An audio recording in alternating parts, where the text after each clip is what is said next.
We're going to go back to this series that we've been doing about the problem of evil. We took a couple weeks off. I'm going to finish the first part. Everybody say the first part. I'm going to finish the first part of the series today. Then we're going to have a break with Tyler and Felicia are going to minister. And then I'm going to talk about it some more because I have a lot more to say. And we're not anywhere near done. But we're going to keep after this thing. What we're trying to do is understand why there is so much evil in the world. And this is really the fundamental question is what is going on in this place where we live? What kind of world do we live in? Do we live in a world where God sovereignly controls everything and therefore all evil is an expression ultimately of His will? Or do we live in a world, which I contend, that's filled with billions and billions of free agents and that all of our choices are interacting with one another in complex ways? There are humans and angels and demons and there are animals and all these things are interacting with each other in genuine ways, and sometimes that produces evil occurrences because of the evil wills of people and demons and so forth. What kind of world do we live in? We said that the study of the problem of evil is called theodicy. Everybody practice saying theodicy. There are, in Christianity, typically two branches of theodicy. There are blueprint theodicies, which teach that everything is part of the plan, and that ultimately all evil exists because it furthers some greater good. This is the position of Augustine and a lot of the church after him, after the first 300 years. Prior to Augustine, most people held to what was called the warfare theodicy, which is what I believe in, which is that evil does not arise because of the will of God. It arises because people have real free will, and there are demonic entities that have free will, and God's not controlling all those people, and sometimes people and demons do terrible things. Amen. We believe then that the biblical picture of life is not of a God secretly willing evil for greater purposes, but rather God is actively engaged in an ongoing war of attrition against the various evils in the world. And war is messy. And it's not always fun. And whether you outwardly agree with me or not, most of you agree with the warfare theodicy because you lock your house at night.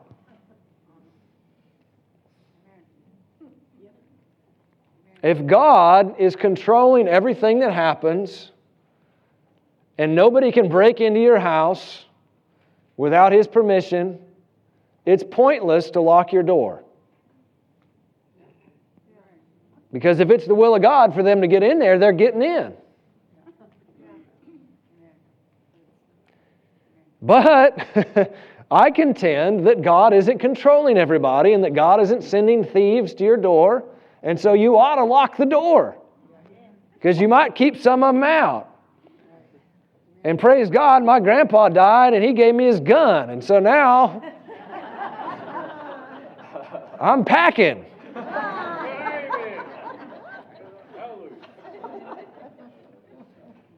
Now, I don't believe Jesus wants us killing people, but I mean, if they come in my house, I'm not going to mess around. Hallelujah. All right? So, might need to figure out how to use it first. But anyway, Pastor Josh is going to help me.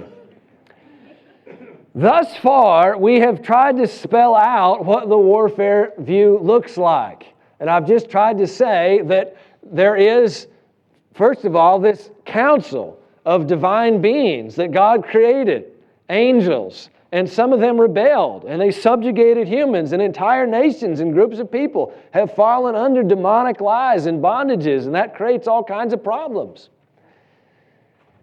And then I've also said that people have free will, and that they exercise their free will in terrible ways sometimes. I've explained it. I haven't defended any of that. And I'm not going to today in 2 weeks, I'm going to start to defend free will, and then I'm going to talk about time, and I'm going to talk about quantum physics and some other stuff, and it'll be really interesting. But right now, I just want to try to explain how the warfare model suggests we should think about specific evils in our lives. In other words, why did specific bad thing happen to me? And that's a really loaded question. But it's the question all of us have. Why did the tornado hit my house? Why didn't it hit my neighbor's house? Why did this disease happen? Why did, et cetera, et cetera? Those are difficult questions, right? And we need to have thorough answers to them. And what I'm concerned about is that often in church we get partial answers that are oversimplifications, which help us for a little bit, but in the long run cause damage. Job deals with these issues. I thought I understood Job about a year ago, but then I read some more stuff and I understand it way better than I ever have. And it's so encouraging once you really understand what's going on. Job deals with this issue. Job has the worst possible day you can imagine. In one day, he loses his family, all of his money, his livestock, his crops, and he loses his health. Or over a couple days. I don't know how long the time frame is. He has a terrible situation occur, and most of the book is trying to answer the question, how could something this bad happen to Job? And then at the end, God comes and gives an answer. And I thought really before that his answer was sort of a non-answer and that he was just trying to get Job to humble himself, which he was, but he was also explaining more than I realized. But before we talk about what God says, let's talk about what Job's opinion was. Job had an opinion about why this bad stuff happened to him. His friends had a different opinion, and most of the book is them arguing. Do you understand that if there are two opinions and they don't agree, they can't both be right? Okay. All right. Now, I mean, sometimes there's nuance where you can bring two opinions together and whatever, okay? But what I'm going to show you is that Job says something, and then his friends say something, and then God says something entirely different. In that situation, who should you agree with? God. Yeah, probably God. I stress this because when I taught this before, somebody got really mad at me because they thought I was saying the Bible's not inspired. No, the Bible's inspired. Every word in here is God-breathed. God told whoever wrote Job to write down the stuff Job said. But that does not mean that everything Job said is right. Because God directly contradicts Job at the end. And then Job says, I had no idea what I was talking about. Which invalidates pretty much everything he says. So pulling a whole bunch of theology from stuff Job says is not smart. Why? Because he said at the end, I said a whole bunch of stuff, and I was an idiot. Don't listen to that stuff. That's what he said. So, you're not meant to read the Bible as though every single verse carried equal weight. You're not meant to read the Bible that way. I know that may sound sacrilegious, but Jesus said that John was the greatest prophet. Did he say that? What he meant was that John knew more than all these other prophets. And then he said, but he who's least in the kingdom is greater than John. And in 2 Corinthians 3, we find that there's more light in the New Testament than in the whole Old Testament put together.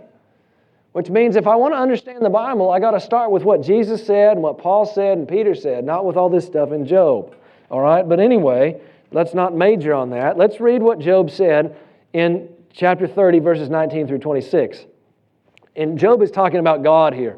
And he says, God has cast me into the mire, and I am become like dust and ashes. I cry unto you, and you did not hear me. I stand up, and you did not regard me. You are become cruel unto me, and your strong hand opposes yourself against me. You lift me up to the wind. You cause me to ride on it and dissolve my substance. For I know that you will bring me to death, and the house appointed for all living. Howbeit, you will not stretch out your hand to the grave, though they cry in his destruction. Did I not weep for him that was in trouble? Was not my soul grieved for the poor? When I looked for good, then evil came unto me, and when I waited for light, there came darkness. Those are some strong words. Job is saying, you know why this happened? Because God is a cruel, vindictive God, and He did this to me. That's what he said. You've become cruel unto me. You've done this, God. And moreover, I'm a nice guy. I help the poor people. And I thought the world was based on karma. And I thought good karma was going to come to me because I helped some poor guy. And now everything bad has happened to me and it's your fault. That's what Job says. His view is a version of the blueprint model. Job assumes that everything that's occurring in his life is the will of God. Therefore, he blames God for the situation. That doesn't mean he's right, but that's what he's doing. And there's still a lot of people that do that today. Well, his friends have a different opinion. Let's read his friend's opinion. This is pretty horrible. I feel bad for Job, really. Job 22, verses 5 through 10. This is what Eliphaz says about him. Is not your wickedness great and your iniquities infinite? How would you like somebody to say, aren't you an infinite sinner? Anyway. For you have taken a pledge from your brother for naught. You've stripped the naked of their clothing. Man, they're naked people and you took away the clothes they didn't even have. Well, I don't even know how you can do that. You have not given water to the weary to drink, and you have withholden bread from the hungry. But as for the mighty man, he dwells in the earth, and the honorable man dwells in it. You have sent widows away empty, and the arms of the fatherless have been broken. Therefore, snares are round about you, and sudden trouble has come upon you. Eliphaz says, Job, this all happened to you because you're a rotten, evil person. And you stole a bunch of stuff, and you were mean to people, and you sent people away empty, and that's the problem. You're scum. If you're a better person, God would have been nicer to you. Hopefully you don't have any friends like that, but this is a position called victim blaming. And what victim blaming does is it assumes that the world, once again, is a fair and balanced place, and that if something bad happened to you, you must have deserved it. Do you know that children naturally have this belief? This is why if children are abused, they will blame themselves. And if left uncorrected, they'll assume that they deserve the punishment or deserve the bad thing happening to them. But how many of you understand, if kids are being abused, they don't deserve